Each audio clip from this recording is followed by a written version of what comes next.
Hi Aquarius, welcome to your 6-month reading. This will take you from now up until the end of December 2022.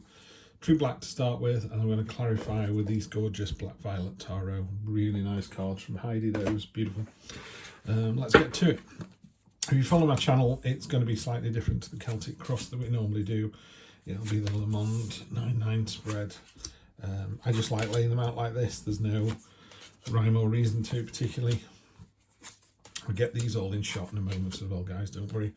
Energy on bottom, Temperance, good to see that. So let's get those where they should be. Those, and then down to those. Got to be just right, hasn't it? Being a graphic designer. Okay, that's just about in shot, isn't it? I could all come down a smidge. Good word, smidge. Okay, let's get to it. It's taken me nearly a minute to get to this bit. This is crazy. Looks really good. This is your kind of central, it's not really a question, is it? The central theme, and everything comes out from that. Kind of think of it as past, present and future, or certainly moving forwards this way. So the reading's going that way. Also, this is kind of where you are at the moment. This is your headspace, and this is the subconscious, what's less known. So again, it becomes more obvious. So really, you know, you could really track it like that, but you can also track it like this. And again, I tend to read intuitively rather than very literally. So sometimes this card informs these corners as the context. But let me just kind of go across and tell you what's going on. So Temperance at the bottom. Temperance is about balance. And if the tarot tells us anything, you know, we need to be in balance. Heart and soul, so above, so below.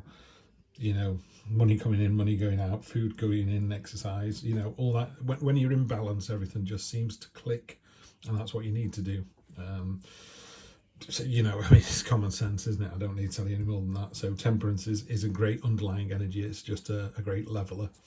So in your first row, you've got the Six of Swords, the King of Cups, and the Ace of Swords, which is really nice to see. It'd be even nicer if it was the other way around. But the Six of Swords is you basically sailing away from a situation. You're going, this doesn't serve me anymore. I'm going to go to somewhere else. On that card, there's tiny little boats in between these swords here. And the swords are rusty and useless and serve no purpose. But they're the burdens that you're carrying. Sometimes we get a new job and we take our old behaviours with us. I'm as guilty of that as anybody else, let me tell you. Or we're in a new relationship and we do the same behaviours we did last time. What do you think is going to happen? Always do what you've always done. You'll always get what you always got. Yeah, every single time, yeah? If you're always late for work and you don't move your alarm half an hour further forward, you're always going to be late for work. And so what I would say about this card is it's a great card for movement and moving on and going on to the next stage. But be careful you don't take your burdens and your behaviours with you, because you're just going to repeat them. Down here we've got the King of Cups, which is my, you know, cool cat. There's a squid down here, a squid and a school of fish, normally predator and prey, all living in harmony and balance. Again, the two cups, the King of Cups is, you know, he's completely in tune with his own emotions. He knows when he's frustrated, he knows when he's angry, he knows when he's happy, he knows when he's intimidated, he knows when he's being forceful. That's a really great balanced mindset to have, to know when you don't want someone to go, wow, you were terrifying in that speech. And you go, really? I wasn't going for terrifying. He can do that. He can be terrifying. He can be placid, but he's in charge. He knows when he's doing this. That's really powerful, guys. You know, knowing the energy you're giving out and controlling that energy in the moment. And then down here, the Ace of Swords is a really good ace. I mean, it's you know, this one's a firebrand. It's coming in. It's got real clarity and real movement and real headspace. It's a real fresh start with intent. Really good to see that. Then moving on to the next one, we've got the Hierophant, the Knight of Swords, and the Chariot.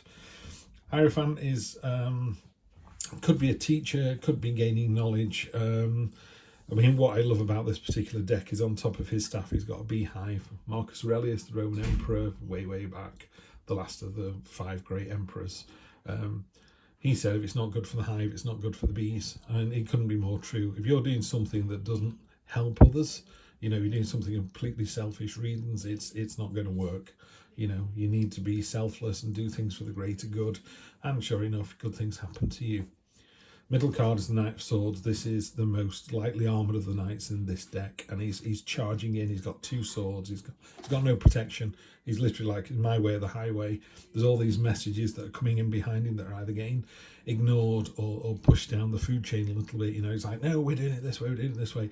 And it's a lovely energy. It's a lovely energetic energy. If it's right, if it's wrong, you could be a bit speedboat on a pond where you're in the speedboat having a great time and everyone else on the pond is having a horrible time.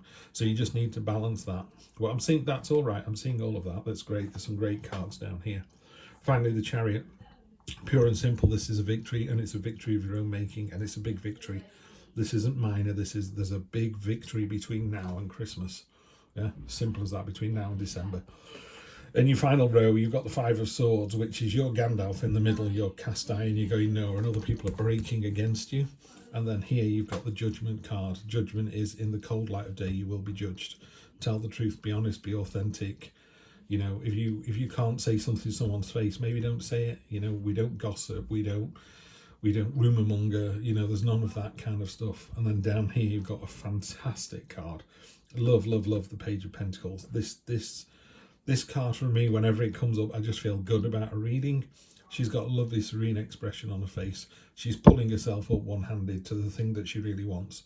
She's naked, which in the tarot is, you know, authentic and truthful, nothing to hide. So she's literally, this is what I want, this is how I'm going to get it, and just pulls herself up to get it.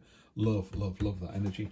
Because the Judgment card is pointing over here, I'm just going to see what it's pointing to. It could just be it's pointing to 2023. Wow, okay. It's pointing to affluence, abundance, satisfaction. Yeah, Aquarius, great end of the year. I've not had a bad one of these yet. This is really good.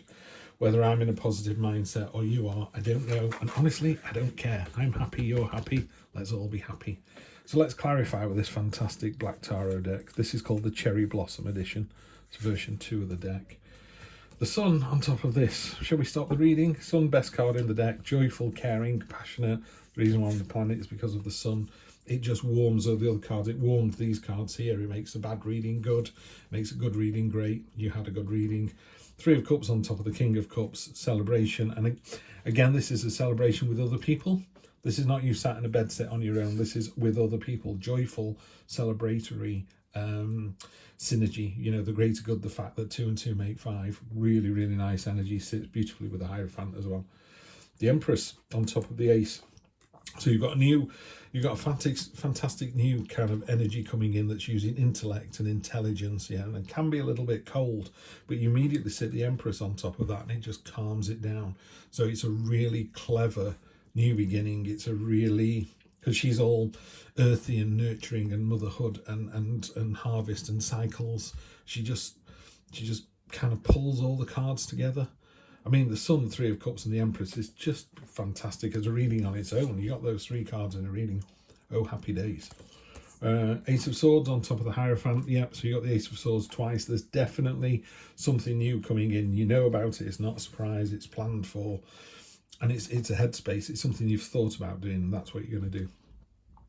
9 of Wands. Yeah, the Wounded Warrior. Wounded Warrior card. I've not seen this come up before because when I just started using these. This is, you know, sometimes you're weary from, in a relationship, you're going, please do the washing up, please do the washing up, please, and then you just buy a dishwasher in the end, you know, and you just think it's not worth the battle, so you need to move on to the next bit. Why are you banging your head against a brick wall? There's no need to do it, just move on. There's a solution, just go find a solution. 6 of Wands, triumphant victory on top of the majestic victory. This is a victory squared, basically. This is a triumphant victory that everyone else notices and goes, hey, well done you. It does talk about take the victory and move on to the next step. Don't just rest on your laurels. But this is a major victory. So I think the victory you get as a minor victory might be more important than you think, might turn into something even bigger. 7 of Swords, being tactical. She's going into the enemy camp and stealing the swords. So in the morning they don't fight because they haven't got any swords anymore. So it's about, it can sometimes be about deceit and mischief, but I'm not seeing that in this read. There's too much good stuff. This is about taking a strategic decision and, you know, just thinking, if I do this now, it'll stop that from happening in the future. It's very much the Ace of Swords kind of headspace as well, thinking a problem through. Ten of Swords on the Judgment. Yeah, Judgment is pointing at that, and it's saying the very end of something. Ten of Swords is absolutely the end of something. There is no question. So there's very definitely, towards the end of the year, a new start, a big victory, and it's the end of a situation. It could be as simple as, I'm fed up of you not doing the washing up, so I bought a dishwasher. It doesn't. Major victories, sometimes people think they have to be huge. They don't. They can, because that could be huge to you. You suddenly walk into a clean kitchen and go, I feel so much better. My energy's better. I'm having a better day. That's huge. So with some people, it could just be a dishwasher. With other people, it needs to be, I don't know, $10 million. It doesn't matter. It's what's important to you. And finally, the King of Pentacles. This site's got the wrong. Oh no, this has got the right drawing on it. There's one card that's a mistake, which I'm getting a replacement card for. Can't remember which one it is, to be honest. No, it was one of the kings. But the King of Pentacles is great to sit on top of the Page of Pentacles. So again, it's that using focus and determination to get what you want. And then when you've got it, being really grateful for. Grateful is the word that's jumping into my head and won't go away. So you're grateful for that. That's what it is. So, I know what it is. Sometimes you really, really want the latest Xbox, or you really, really want this new car. And when you get it, it's a bit, it's not as good as I thought. This one is as good as you thought. Yeah, turns out really well. The Devil on the bottom of this deck, that's, I would just say be careful of any excess. I suppose it's sitting on top of this one, which is, this is about abundance and having everything you could possibly want. Just be careful that you have one donut, not 10. In the future, you're going to be able to afford as many donuts as you want, or you're going to be as attractive to the people that you want to be attractive to. But, don't, what's the word? Don't abuse that power. Temperance and the Devil actually sit opposite each other. The cheese about, well, one donut was delicious, enjoy it, put the others away, or give the others to the neighbours, and they can all have one donut each, and 20 people enjoy a donut. The Devil's like, no, keep them for yourself, eat all 20. They're literally the opposites to each other. Yeah, love the fact she looks like Maleficent. And these people chained here, they're chained by their own making. You're choosing to eat more donuts than your body needs. So just be careful of that energy just underneath. But the rest of it is fantastic. Considering you got so many sword cards, it's a real headspace energy. You really know what's going on. You're definitely not going to spend the rest of the year going, well, I never saw that coming. You're going to go, I planned for this, I saw it coming, and I'm ready for it, and I'm going to go for it. Yeah. What a fantastic end to the year you're going to have. Aquarius, it's been a pleasure. I will see you on Sunday for your general readings. Take care.